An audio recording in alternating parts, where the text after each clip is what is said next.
So when I say Islam is the last religion on earth, I say it because it seems to be the only one who will stand up and say, no, we don't care. No, that's not what the book says. No. I was raised Christian, and Muslims as a whole, we have no problems with Christians. None at all. I don't want anyone to think I'm anti-Christian, like I dislike Christians. We don't have a problem with Christians. We believe in a lot of the same things. We believe in Jesus. We put more respect on the name of Jesus than most Christians do. I just don't like the idea of people saying they're a Christian and saying, but because I'm a Christian, I can do whatever I want and throw all the rules away and none of it matters. Because once you have that level of tolerance, you no longer have a religion. Islam seems to be the last religion left with parameters. If you don't have parameters, you don't have a religion at all. So the closer I found myself to God, the closer I found myself to Islam. That's just how it ended. And Andrew, speaking of fear, one could argue that Islam these days, certainly in the last 20 years with the war on terror, they've also been the most vilified. Absolutely. Right? So, you know, everything that we've seen happen with extremism and everything that's going on all over the world, how are you grappling with that? You've been a Christian for years now. Islam, everything. And you know what? That's such an interesting question, because when I was younger, especially when I was an atheist, I would sit and think, people are really doing terror attacks and doing all this crazy stuff because, you know, they're upset over a cartoon. That's so stupid. And nobody should kill anybody. Nobody should kill anybody. Charlie Hebdo, everything. Nobody should kill anybody. Nobody should kill anybody. I'll make that very clear. But also part of me is now saying, why would you want to insult the prophet for billions of people? Why would you want to do that? I'm not saying I don't even want to make the argument against free speech. I'm not even saying you couldn't be allowed to. This is a sensitive subject. I'm just saying, what kind of person wakes up and thinks, I want to do that? I don't know. I just don't think that's a healthy mindset. Like when I see these Satanists, and they're, especially in America, and they're doing, let's keep it on Christianity, these Satanists, and they're dressing up Jesus as gay and all this stuff, like, that's not done in any kind of good faith.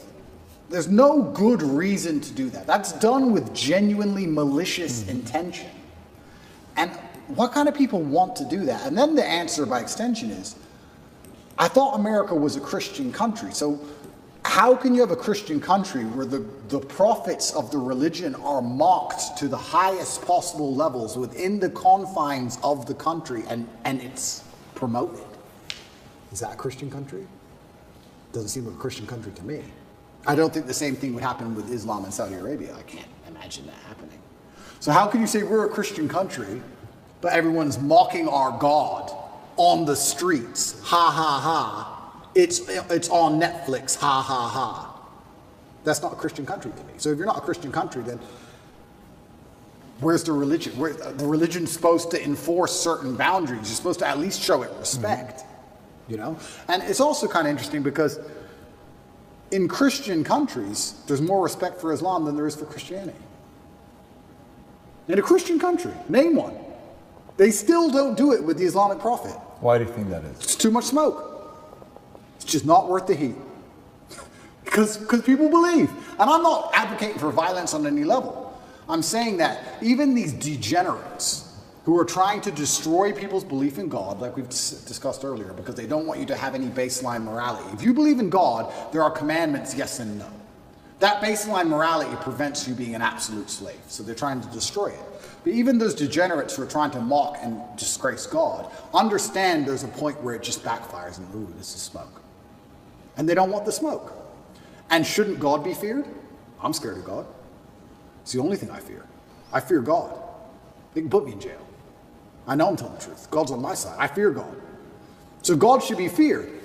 So once again, does anybody fear the Christian God? I haven't seen anybody scared of him in a long time. And it's kind of crazy because it's very interesting. The mass migration and all these things are leftist policies, but then also Islam is the most right-wing religion on earth. It's kind of very interesting.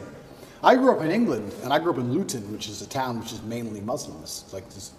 It's a huge Islamic community. And there was a bunch of English people who were complaining about there's too much immigration, we're losing our culture, and I understood their point absolutely. But these are the same people complaining about all the left-wing LGBT in schools and all these issues. And I was like, the only allies you have against this are the Muslims. They're the only allies you have in any of this. The Christians don't protest against any of this stuff. The Christians don't. There's very few Christians who will get up off their ass and complain. In fact, I saw on Twitter yesterday, one of the churches was lit up in rainbow. I have nothing against gay people. I don't care. And that's actually another point I want to make into about this thing. I think most people don't care, and I think that bothers them. Do whatever you want. Be a person. We don't care. What a point. And now they're like, okay, well, we have to get to a limit where they have to react. Yeah. We want attention now. We want them to care about What's the right move on that? Well, that's the point.